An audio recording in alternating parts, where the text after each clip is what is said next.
Hello everyone, so this is a card process video, and this is a card for my brother-in-law, and he loves Buddha stuff, and he has a bunch of Buddha statues on his house and all that, so I wanted to make this card a little personalized for him.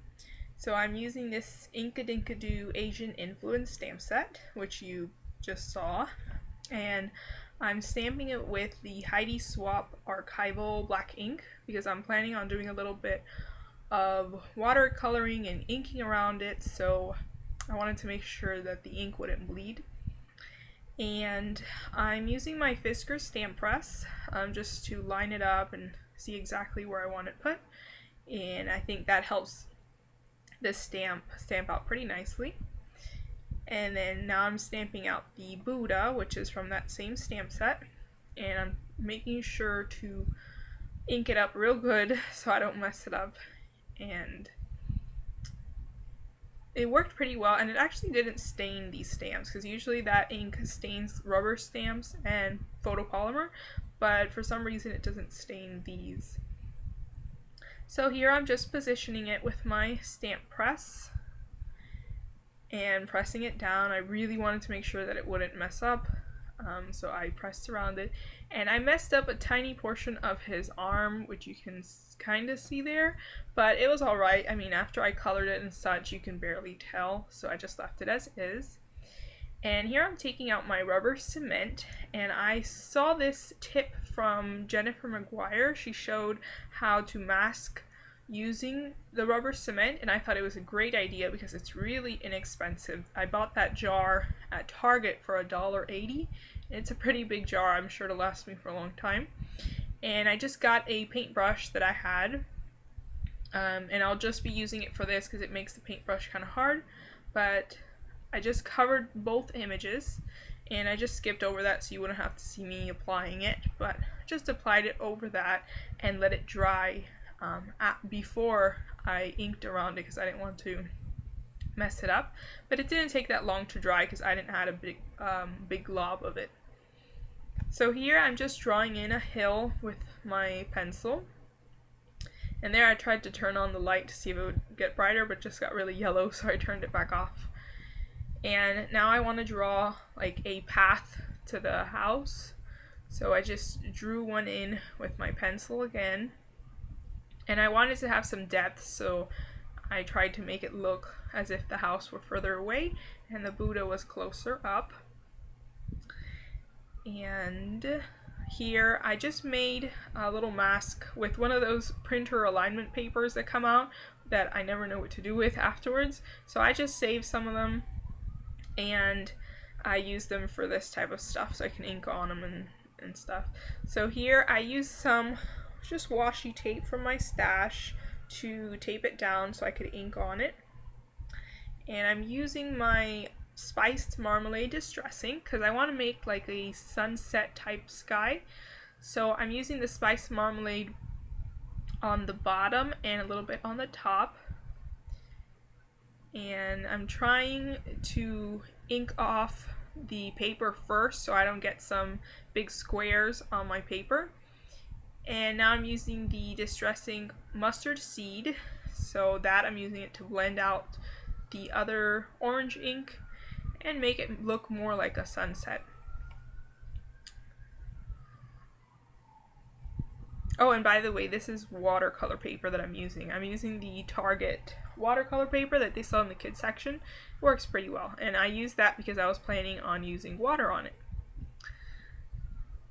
So here I took out my Worn Lipstick Distress Ink, and I'm using that just again to make it look more like a sunset because you know the sky gets kind of pink and orangey and yellow, so I just wanted to add a little bit of that pink on there.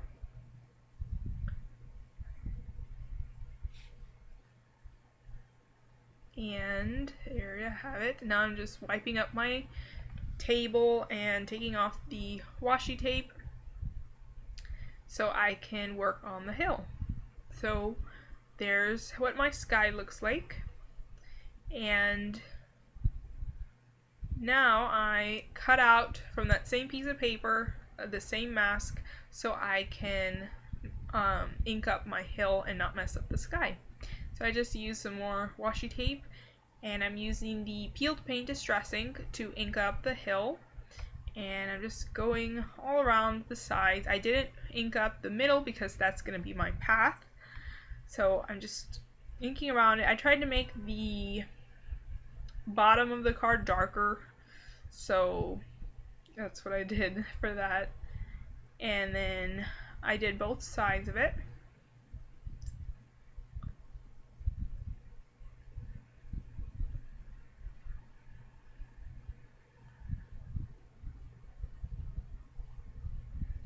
So there, I finished my hill. You can see there's a little bit of white space that I missed, but that'll be fine because I'm going to use my water brush from Tim Holtz to blend it, because I want it to, the sky to have a more watercolor feel. And since distress ink reacts with water, I was able to blend it out a little more with that water brush. So you're not able to see too much that I missed those areas because I just blended it out.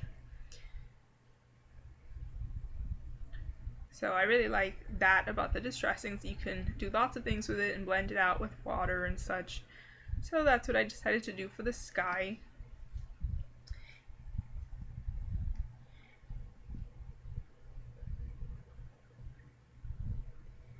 And here I took out my little watercolor palette from Michaels. It's the $5 one. I think it's from Artist Loft. And I wanted to use that to draw out my path. So again, I'm just using my Tim Holtz water brush, and I'm going around the sides and then blending it in. So the sides look a little bit lighter than the inside looks a little bit lighter than the sides. So I really like using that, and it works pretty well. And like I said, it's really inexpensive and it brings lots of colors. So for this, I just used the darkest brown on the palette. And just blend it, and I didn't have to worry about going over the Buddha because I had put that rubber cement on them. So it didn't matter if I got ink on them or anything, because later on I'll take that off and be able to color them in.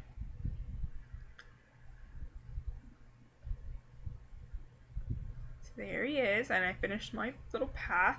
And here I made a mistake and tried to erase my pencil line, and that did not work. I started to peel off the paper, so not good idea. Luckily you can't see it too much after the card is finished, and I have everything stamped out. Here I'm just rubbing off that rubber cement. It rubs off really easily, and you can see it's kind of brownish. That's because I got some of the watercolor on it, and you can see that it didn't mess up the Buddha at all, or the house. So it's really easy to rub off just with your finger and then throw it out, and there I could color it up. Now I'm going to stamp out these bamboo trees, and that is in the same stamp set with the Buddha and the house, which you saw at the beginning. And here I'm using a light brown Crayola marker, which I'll end up stamping over it with a darker color, because this brown doesn't show too well, as you can see here. So here I took out a darker brown Crayola marker, and that worked really well.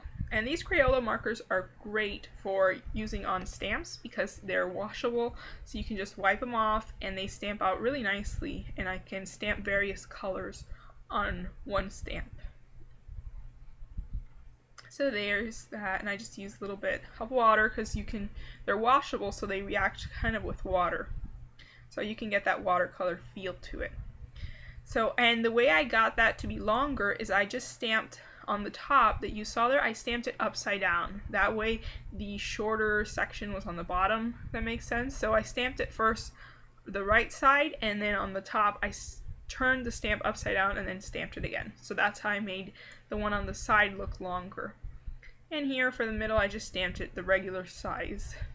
And I stamped it on the other side off camera because I just did the same thing that I did on the other side. So here I'm going to color in that house, and I'm just using my Spectrum Noir pencils, and I didn't worry too much about showing you guys the colors because I didn't do too much blending. I just used the colors from the Essentials kit and just blended them out. And that's the only Spectrum Noir pack that I used to color all these in. The only pack I used other than that one was the marine set, and I just used that to add some shading underneath the house and the bamboo later on in the video. But all these colors that you're seeing now are from the Essentials pack. So there's blues and greens, and later with the Buddha and everything, they're all colored in with that Essentials pack. And it blends pretty easily, and I didn't have to use Gamsol or anything. And I wanted to keep the color palette pretty neutral because this is for my brother-in-law and he loves more neutral earth tone colors. So that's why I used the colors that I did. And I just colored in the windows with a peachy color. And I colored the Buddha. Some of it I color it here, but I'll end up coloring the rest of it off camera. Just because it was taking a little bit too long and my memory card was getting full. But I just used the 3 greens that are in the Essentials pack. There's only 3 of them. You can't miss them. But I used those to color him all up. And then I colored his skin with the 2 brownish colors. If you're really interested in the colors, just let me know and I will look and show you. Here, I'm just completing the inside. I added the adhesive to all the layers, so you wouldn't have to see me with the HEG gun. So everything has the adhesive, and I'm just putting it down. And I used this EK Success border punch on a scrap and added that on the top just to give it some interest on the inside. And all those papers are from the DCWV Far East stack. All of them, the ones on the inside, on the outside, all of them are from that stack. So they went really nicely with the theme. That's why I used those. And I'm just going to go around the card with this Sweetheart Inker from We Are Memory Keepers. It's the orange one. So I just wanted the outside to go along more with the sunset sky.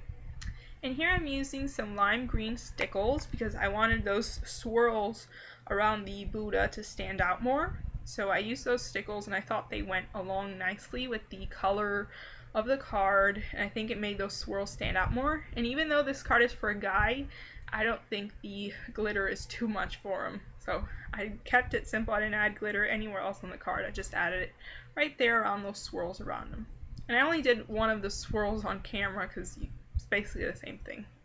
So here's my finished card. Like I said, you can see a little bit of shading underneath the bamboo in the house. And there's my finished stickles around the Buddha. It was a pretty quick card to make because I basically just colored and inked up and all that. So I didn't have to fussy cut or anything. So there's the outside and here's the inside. And I just hand wrote, "There is no path to happiness. Happiness is the path." And this will be the birthday card for my brother-in-law. Hope he likes it. So thanks guys for watching. Bye!